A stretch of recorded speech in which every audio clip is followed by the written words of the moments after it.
ka minu poolt. Mul oli esiteks suuri raskusi selle 3 suurema ühistu väljatoomisel. Tegelikult Eesti riigis puuduvad andmed selle kohta, kui palju liikmeid ühel või teisel ühistul on. Ja siis ma pidin oletustega leppima. Ja ma arvasin seda, et võib-olla kui ma oletan valesti, et siis keegi parandab seda. Ja 3 ühistu kohta siis ma valisin välja järgmised. Kõigepealt korteriühistud. Ilmselt on seal kõige rohkem liikmeid ja need liikmete arv küünib ilmselt mitmesaja tuhandeni. Kõik need suuremad linnad, sealhulgas ka Jõgeva linn, on täis korteriühistuid ja iga korteri omanik on seal liige.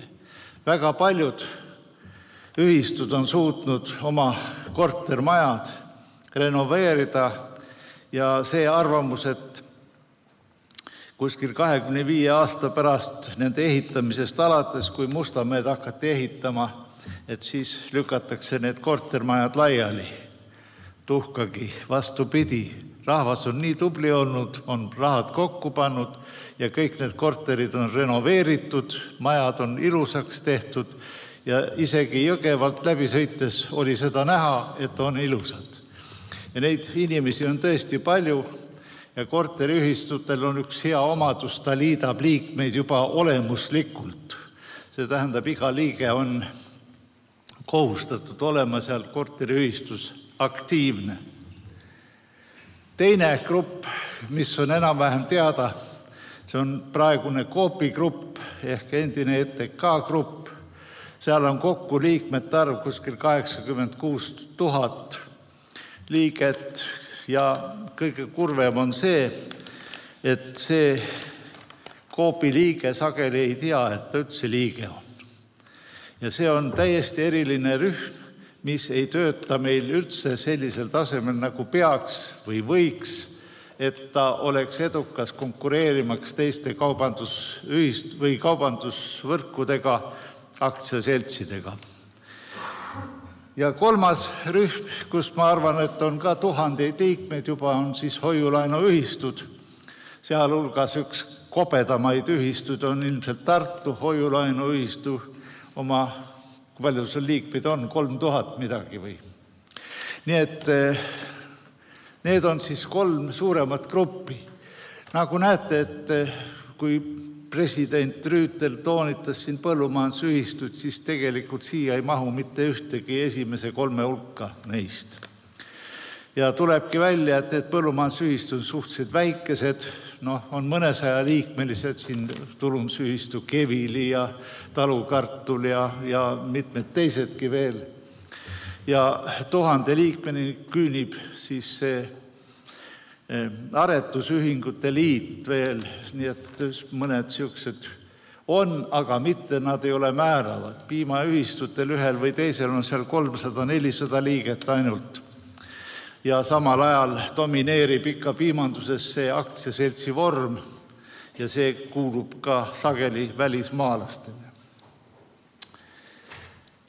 Nüüd ma näitaksin seda 3 ühistu liikmete ja ettevõtete kolmnurki. Siin on 2 kolmnurka, see on standard asi, neid juhitakse alt ülesse ja nagu näete, vasakul pool on siis juhtimissuund alt ülesse. Need on siis valitavad liikmed, need on huvitaval kombel sarnased need kolmnurgasüsteemid nii ühistutele kui ka valdades on samasugused organisatsioonid ja tegelikult ka meie Riigikogu ja riigi juhtimine käib samadel printsiipidel juhtimine. Et kõige ees peal on siis juhatus ja see parempoolne kolmnurk, seda juhitakse nüüd ülevalt alla.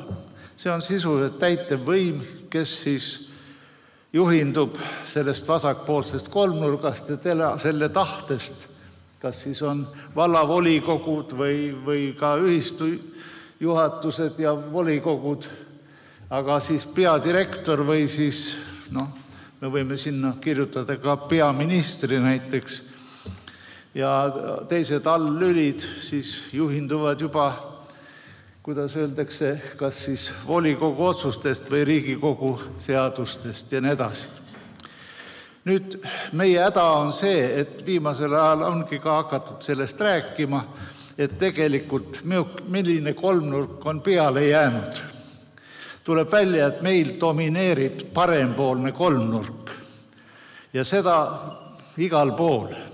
Ja eriti karmilt on tema paika läinud just siis Coopi süsteemis, kus sisuliselt liige ei tea, et ta üldse liige on. Hoiulaenuühistutes veel teatakse ja osatakse asju ajada, aga Coopi süsteem on selles mõttes eriline. Nüüd, ja see tekitab ka selle, et meie liikmete ja tegevjuhtkondade tegevused on omavahel sassis. Ja kui nüüd keerata see vasakpoolne kolmnurk parempoolse peale ja siis tuleb välja niimoodi, et sageli on meil juhatus ja peadirektor ühes ja samas plokis koos ja ühes samas isikus. Ja see tekitab kohe sellised probleeme juhtimises, kus siis peadirektor püüab oma meeskonnaga siis domineerida ja see, mis üleval siis on, seda siis käsitletakse nagu niisugust paratamatut liigliha selle asja juures. Ja see on eriti Coopi süsteemis tuntav. 3 ühistegevuse põhiprintsiipi on nüüd need traditsioonilised teenuse kasutaja, liikme ja omaniku samasus, see printsiip. Liige, omanik ja teenuse kasutaja on üks isik, ühes isikus. Teenuse ja liikme tulude printsiip tähendab seda, et mitte kellegile teisele ei kuulu selle tegevaparaadi poolt loodav kasum kui ainult ühistu liikmetele, kes seda vastavalt sellele, kuidas keegi soovib, ühistus jaotatakse siis ühistu liikmete vahel. Ja 3. on liikmete kontrolliprintsiip või teenuse kasutaja ise peaks kontrollima seda, kui sa lähed näiteks tarbijate ühistu poodi ja oled tarbija ühistu liige, siis on sul õigus kritiseerida seda kaupluse, kas müüki või müügiprotsessi või hindu või mida iganes, kui sa oled liige. Ja peategelena siis ühistutes ongi liige, kes on siis selle ettevõtte kaasomanik selles staatuses. Nüüd on 2 erinevat lojaalsusprogrammi, mida siis kasutatakse reklaamimisel. Üks on siis klientidele suunatud lojaalsusprogramm, domineerib praegu kõikides ärides, kaubandus- ja panganduskettides. Vaadake kaupluste reklaamid. Ma võtsin siin kaasa huvitava kombel, saadaks selle kas või siin ringi käima. Coop teeb niisugust reklaami, et mina enam aru ei saa, kellele see Coop kuulub üldse. Siin sees on ka veel mõned reklaamid. Ja ma siin veel vaatan. Ja teine programm on siis liikmete majanduslikele huvidele suunatud siis lojaalsusprogrammid. Need on ostuboonused, tagasimaksed, preemiad. Need on sellised liikme infolehed. Ja kui me vaatame praegu näiteks seda suurt meie Coopi, siis tuleb välja, et meie Coopi lojaalsusprogrammid on sisuliselt klientidele suunatud programmid. Liikmetest seal ei räägitagi. Hoiulaenuühistud ja korteriühistud on sunnitud natuke rääkima sellest, kui neid lojaalsusprogramme tehakse. Nüüd, liikmetel on erilised rollid ühistus. Ma meelde tuletuseks ütleks siin ära, et millised nad on. Kõigepealt liige on kaasomanik. hääleõigusega, tal on häält olemas, kas või see üks hääl, aga ta hääletab. See tähendab, tema käes on võim. Teine, klient, tarbija, kas ta on siis ostja, müüja, vahendaja. Tema täidab seda ühistu funktsiooni ka ise enda jaoks. Edasi, ta võib olla töötaja, teenindaja seal samas ühistus. Kas ta on siis üks kaupmees või on midagi muud. Siis ta võib olla ühistu juht. Aga soomlased näiteks toonitavad väga seda mitmetasandilist ühistu juhtimist, kus on siis ühistu volikogu, nõukogu, juhatus ja toonitavad seda, et neid tuleb eraldi koolitada. Ühistu juhid vajavad eraldi koolitamist. Et saada üldse ühistu juhtideks, korraldatakse isegi konkursse ühistute sees, aga kahjuks ma ei ole kohanud, et Eestis ühistut midagi taolisega oleks tegelenud. Siis ühistu juht või ühistu liige on ka investor. Tema ju mahutab oma raha sellesse ettevõttesse, kas tema on siis kauplus mingisugune või mingisugune pank või midagi muud, kindlustusettevõte. See on tegelikult, ta on kaasomanik just selle kaudu, et tema raha on osaliselt seal sees. Ja ma ütlen sõna osaliselt sellepärast, et ühistu liikmeid on palju ja kõik nad on kaasosanikud. Nüüd kliendi roll. Klient maksab kauba või teenuse eest. Kliendid võivad olla kas siis püsi- või tavakliendid, tehakse kliendi soodustusi ja sisuliselt on tegemist ausalt öeldes ostja petmisega, aga las ta olla. Kui ostjad sellega nõus on, siis nad lasevadki ennast niimoodi petta. Aga kliendil puuduvad omaniku õigused. Kliendil ei ole mitte mingisugust omaniku õigust olla valitud, saada valituks ja kontrollida ettevõtte majandustegevust, teha juhtimisotsuseid üldkoosolekutel ja nii edasi. Seetõttu klientidele rakendatakse kliendi lojaalsusprogrammi. Nüüd ma andsin teie kätte need kliendi lojaalsusprogrammid. Vaata, see on kaubanduse reklaam. Kujutage ette, Coopi süsteem teeb täpselt samasugust reklaami, nagu teeb Selver, Rimi või mingisugused teised kaubandusketid veel. Kõik võitlevad ainult hinna pärast, kõik võitlevad ainult kliendi pärast. Aga keegi ei räägi näiteks Coopi süsteemist liikmetest, omanikest. Omanikele Eestis ei ole ühtegi programmi loodud. Ja selle tõttu omanike arv ei kasvagi. Ja tuleb välja, et paljudel juhtudel ühistu juhid, palgalised juhid ei soovigi, et omanike arv kasvaks ja nende teadmiseks suureneks, samuti kasvaks. Mine tea, äkki võtavad veel ametist maha. Nii et see asi on tegelikult Eestis kõige rohkem sassis asi minu arvutust, kõige rohkem põletab. Nüüd ma räägin Soomest natuke. Seesama Iiro Jussila on saatnud meie tarbijate kooperatiivile väga suure pulla sellest, mismoodi on siis soomlased jõudnud väga kiiresti väga kõrgele tasemele. See S-grupp Soomes tähendab siis kaubandusgruppi, ehk nagu meil on Coop. Ja S-grupp otsustas siis 30 aastat tagasi alustada liikmetele suunatud programmiga. Liikmetele, mitte klientidele.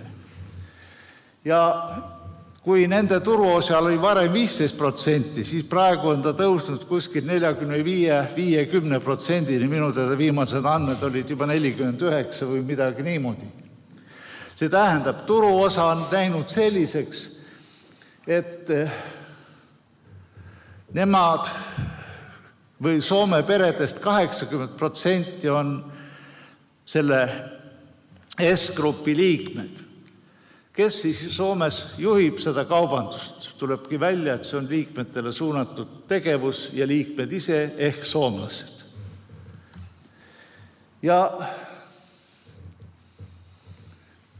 Tuleb välja Iiro Jüssile andmetel, et Soomes on seesama käive ja kasum pidevalt suurenenud. Igast 4 majapidamisest 3 on juba klientomanikud ehk ühistute liikmed. Ja need ühistute liikmed konkurendipoes ei käi. Sellepärast sinna ei ole mõtet minna, siis sa nõrgestad iseenda kaupluse ketti ja kaubandust. Ja 38% üksikisikutes klientomanike liikmeid tähendab, et tegelikult on liikmeteks üle 80% Soome leibkondadest. Retooriline küsimus, kellele kuulub Soome majandus? 5 miljonit soomlast on neid. 80% on Soome ühistute käes. Tegelikult väga lihtne. Soome majandus kuulub soomlastele ja nad on oma haaratsid ajanud meile ka. Ühiskaubandus, Prisma kaubandusketid, neid on juba vist 8 suur kauplus siin, sealhulgas ka Tartus. Igal pool mujal, nad tulid siia raha teenima. Samuti tuli raha teenima siia Rakvere lihakombinaat, mis läks soomlaste omandisse ja see on samuti ühistuline lihakombinaat soomlaste oma. Kaklevad siin ausalt öeldes.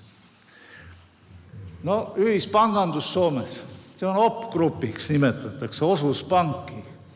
Otsustas samuti 20 aastat tagasi järgida S-grupi eeskuju ja on juba jõudnud liikmeskonna kasvult juba 1,5 miljonit juba edasi areneda kuni 2,3 miljonini seal viimase 15 aasta jooksul.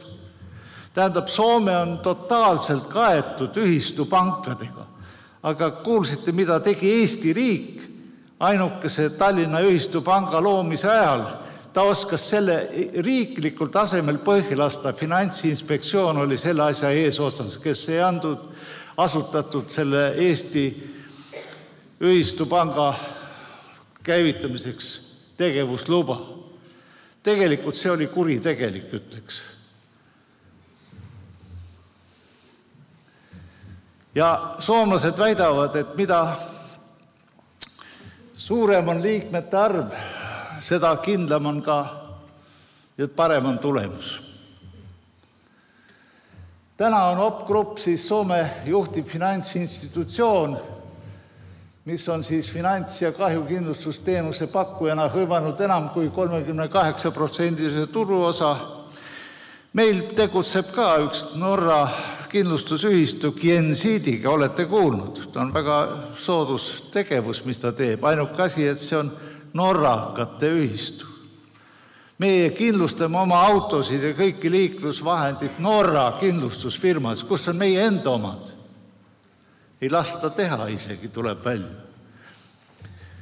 Ühistupangad toodavad kogu aeg oma liikmetele suuremat kasumit. Hoiulaenuühistud on selle osas, mina ütleks isegi pioneerid. Siin on mitmed hoiulaenuühistud pakkunud välja 4-6%, isegi kuni 12% tulukust ühistu liikmetele, kes on siis panustanud ja hoiustanud oma raha ühistus. Ja ma tean, et Tartu on oma teed läinud veel selles mõttes, ta on loonud energiahoiuse ühistu, mis tegelikult tõotab võib-olla veel suuremaid kasumeid tulevikus, aga esialgu on vaja need, kuidas need on, Adam ja Beta ja need tuulikud püsti panna.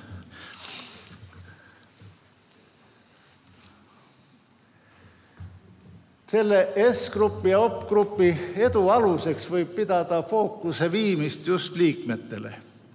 Ja just nimelt iga liige juba teab seda, et ta on liige seal, ta on omanik. Ja kui nad oleks jäänud lootma klientidele suunatud programmidele, soomlased, siis nad iialgi ei oleks nii kaugele jõudnud.